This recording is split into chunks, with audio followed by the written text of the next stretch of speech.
Hello everyone, hello students, welcome to Sony Knowledge Academy. I am your teacher, your guider Manisha Soni.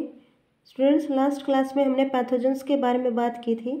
आज इस class में हम typhoid के बारे में बात करेंगे कि टाइफॉइड फीवर क्या होता है, इसका कॉजेटिव एजेंट क्या है और इसके सिम्टम्स क्या होते हैं। Salmonella typhi is a pathogenic bacterium which causes typhoid fever in human being. Typhoid fever एक बैक्टीरिया की वजह से फैलता है जिसका नाम है साल्मोनेला टाइफी। अगर आपसे पूछा जाए टाइफॉइड फीवर का कॉजेटिव एजेंट क्या है, तो एक बैक्टीरिया है जिसका नाम है salmonella typhi. These pathogens generally enter the small intestine through food and water contaminated with them and migrate to other organs through blood. अगर आपसे पूछा जाए कि ये बैक्टीरिया हमारी बॉडी में एंटर कैसे करता है, तो ऐसा फूड या ऐसा वाटर जो कंटेमिनेटेड हो इस बैक्टीरिया से। कंटेमिनेटेड मीन्स दूषित होना, मीन्स ऐसा फूड या वाटर जिसमें ये बैक्टीरिया प्रेजेंट हो और हम उस फूड को खा लें, उस पानी को पी लें, तो ये बैक्टीरिया हमारी बॉडी में चला जाता है और ये हमारी स्मॉल इंटेस्टाइन में जाता है और स्मॉल इंटेस्टाइन से ये हमारी बॉडी के दूसरे ऑर्गन्स में भी चला जाएगा, ब्लड के थ्रू, ब्लड वेसल्स के थ्रू। सो स्टूडेंट्स, इस तरह से ये पैथोजन हमारी बॉडी में चला जाता है। अब हम बात करते हैं टाइफॉइड फीवर के सिम्टम्स के बारे में, इसके लक्षणों के बारे में।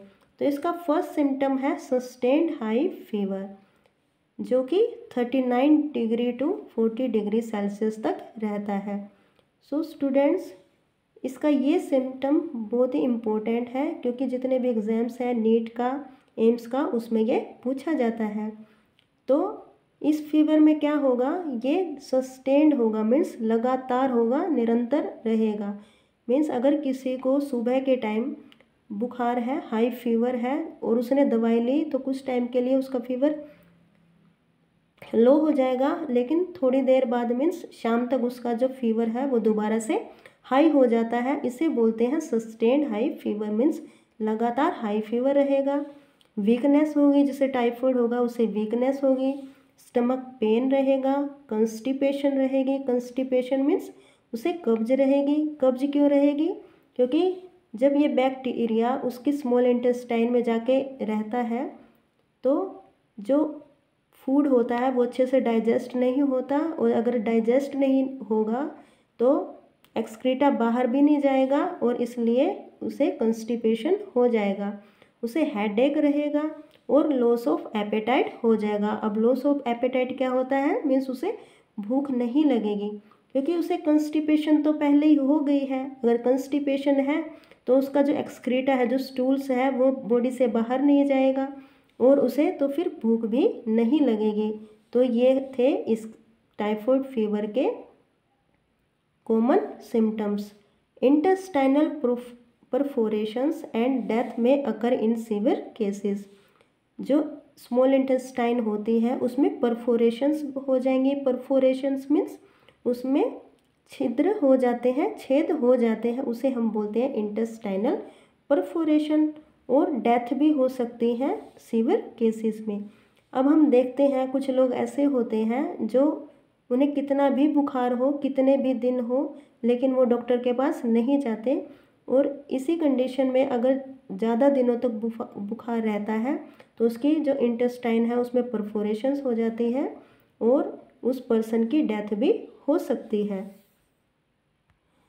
स्टूडेंट्स, अब हम बात करते हैं कि अगर किसी को टाइफॉइड फीवर हो जाए तो पता कैसे चलेगा कि उसे टाइफॉइड फीवर है।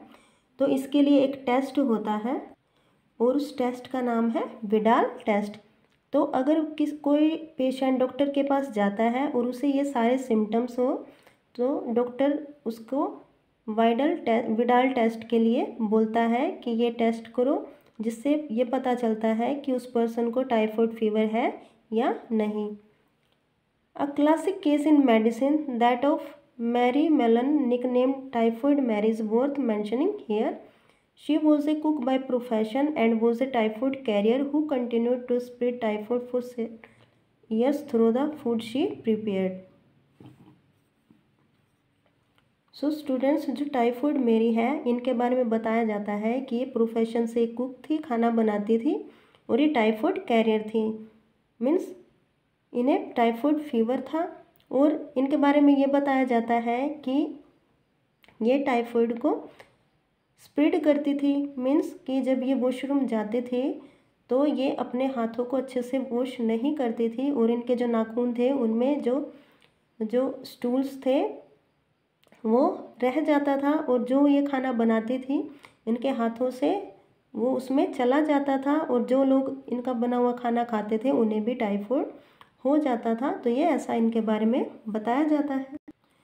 सो स्टूडेंट्स, आज की क्लास में हमने टाइफॉइड फीवर के बारे में बात की कि ये इसका पॉजिटिव एजेंट क्या है, इसके सिम्टम्स क्या होते हैं और इसके लिए कौन सा टेस्ट किया जाता है।